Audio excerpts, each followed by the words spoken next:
So if you guys want to learn how to make my red velvet cake, stay tuned. So for your wet ingredients, you will need distilled white vinegar, pure vanilla extract, eggs, red food coloring.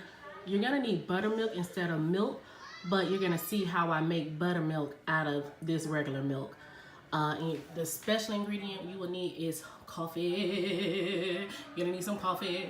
You're gonna need some vegetable oil or canola oil and your little baker's joy to spray your pan. For your dry ingredients, you're gonna definitely need all-purpose flour, sugar, this is my salt, cocoa powder, baking powder, baking soda.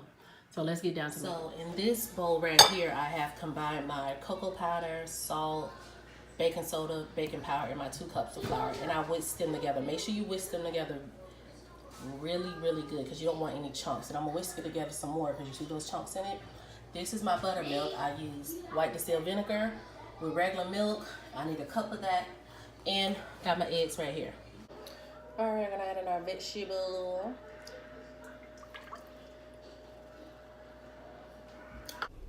So once you do that, you add in your sugar. I put too much sugar in this white container, so that's why I'm starting to scoop it out with my measuring cup. And you know how sugar had the little clumps in it, so I'm like, let me do this better. Then I added that in there, and I'm like, bitch, put some more sugar in there. Ain't no wrong with a little bit more sugar. And you just going to mix that together. You want to get that completely combined until it's at, I'm showing you right now what type of consistency you will want it at. You know, you're just going to mix that in there together. Make sure you get all around. Add in your egg. Make sure that you crack your eggs in a different bowl and not directly into your container because you may have a bag egg. And we don't need that, especially around here in Georgia. And now I got my buttermilk. And since I made my own buttermilk, I want to stir it around just a little bit. So you just won't get, you know, just me though. I'm different. Now you're going to get your vanilla extract. And you put it in there. All my measurements and everything, you guys, will be in my description box for you. So you don't have to worry about that. I live for some vanilla, honey. And what else we going to get? We're going to, girl, why am I taking so slow? I'm tired, y'all. This is Thanksgiving, and I got to cook everything. Now, this is my red food coloring. That entire 1 ounce is going into red to make my red velvet cake. And I was debating if I should have get Kroger brand or, what is it called, McCormick? Because I wanted to get that nice deep red, and I was like, damn, is the Kroger brand going to be the cheap part? But no, it actually did very, very good. You're going to use that whole thing, and you're just going to mix it together. And I went to my mixer so I can get it together. And what I would not do ever in my life is use my stand mixer bowl.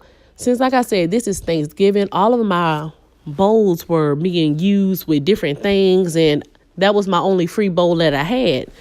But it was terrible. I said I would never do it again. Now, this is the secret ingredient that I will tell you guys. Do not skip this because it is coffee. That coffee is going to bring out your vanilla. It's going to make everything just a little bit more rich. And especially that cocoa powder is really going to bring it out. And I poured over that white distilled vinegar that I had. So you're going to combine that all together, and you're just going to stir that part in. Now we're going to add our flour, our dry ingredients into our wet ingredients.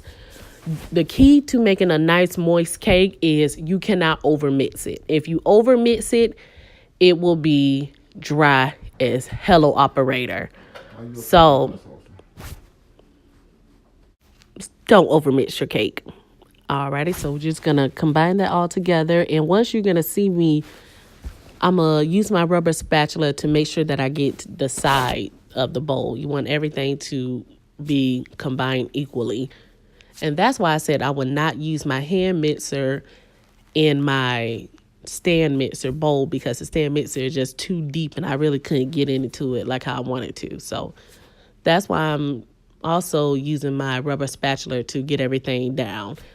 And like I said, do not overmix it. As soon as you see, if you don't see any more flour, that means that it's done. And you see how it looks kind of watery for it? That is the consistency that you want. it's going to be really watery to the point where you're going to be like, nah, bruh, this ain't right. So now it's time to put it in your cake pans. I am so bad at measuring things or having things be equal. Like if you see my son's Pokemon room, I needed help on that one, honey. Because I cannot make things even. I don't know why. But yeah, you see how runny it is, the cake? You'll be like, this doesn't look like cake. But no, it's good. That's how you want it to be. So you just do your floured pan. I use my Baker's Joy and I put a little bit of flour in it and I tapped it all around so I can make sure that I have a nice floured pan. And that's just to help your cake come out evenly. And now it's getting time to put it in the oven so we can have some food. Nope, what am I doing right now? Nope. All right, hit it on that table, girl. Hit it, girl. Hit it, girl. You are releasing all of those little bubbles, and I'm going to use something just to get some more of those air bubbles out. So you want to hit it just like how I picked it up and, not too hard, not anything because it is watery. Just to get those air bubbles out. And I'm taking something. This is like a little cake spatula that I'm just rubbing. It could be a cake spatula. It could be a butter knife. Just to get those air bubbles out for it. So this is how they're looking. And remember, you're going to do a 325. And we're going to put them on the middle rack.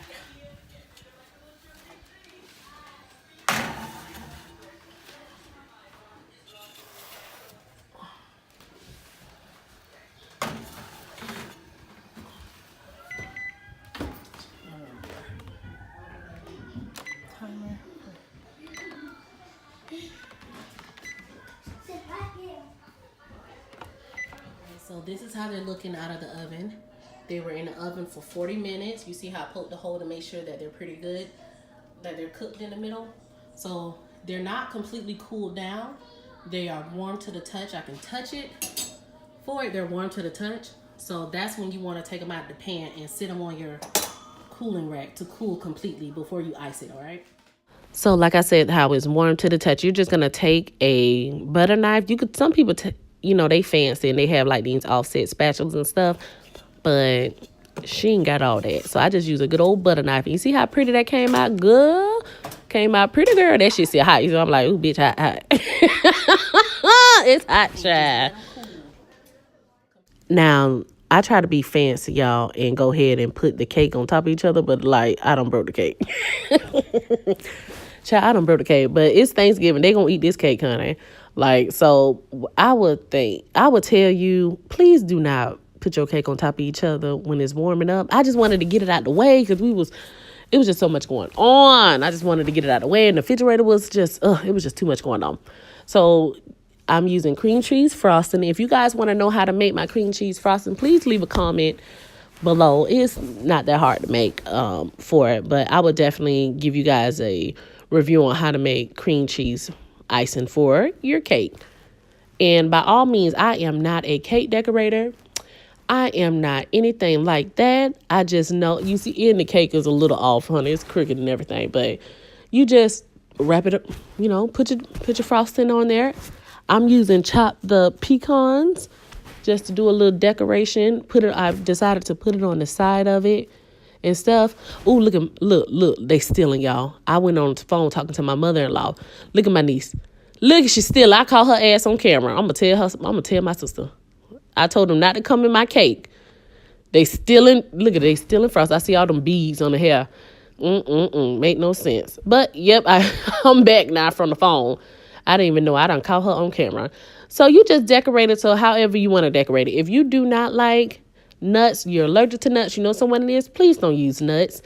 It is your kitchen. It is your world. You could do whatever you want to do with your kitchen and just have fun with it, you guys. So like I said, I don't know what I'm doing. I'm just doing something. And I had these pecans in the damn pantry. So I'm like, let's get rid of them. And I also, if you can see, I use wax paper or parchment paper on my cake stand because you see all that little icky stuff that's coming off that you're going to have excess stuff. So you want to make sure that your cake pan is not looking too nasty. And that's one of the ways in order to do so. So that's just a little tip that I got from someone. And here it is. It is super pretty. I think it's gorgeous. Everyone ate it up. It's all gone. So this is really just how it's looking. I'm happy for it. This is my first time ever making red velvet cake. I never made it before. So I decided to cut a piece. Well, my daddy said he wanted a little snack, his little fat self. So I was like, okay, well, let me cut a piece right now, even though we don't need to be cutting a piece right now. Y'all just had dinner. It's all right, though. But we're just going to cut a piece, and it came out. Look how red that is. You know how I said I didn't know about the red and how red it's going to be? That Kroger 1 ounce look amazing. It's so pretty and so nice. I just think it is so freaking pretty. Piece of it. Oh, wait a minute. How it Let me tastes. out the frame. Oh, wait, yeah. Please don't put me in there. Taste. Is it nasty? Nah, this is Your fat self eating it. Daddy, how does it taste? all right. You get on my nerves. I can't stand him. Tastes good. How that cake taste, Dave? Something. Look at Davian. Davian, how that cake taste? Good. How that cake taste, Elijah? You gonna give me another piece You right feel now? me? That's Publix. Pete over here tripping. He hating. That's Publix for free. Oh. Thank you so much for watching. I will definitely do more videos like this if you guys want to see them.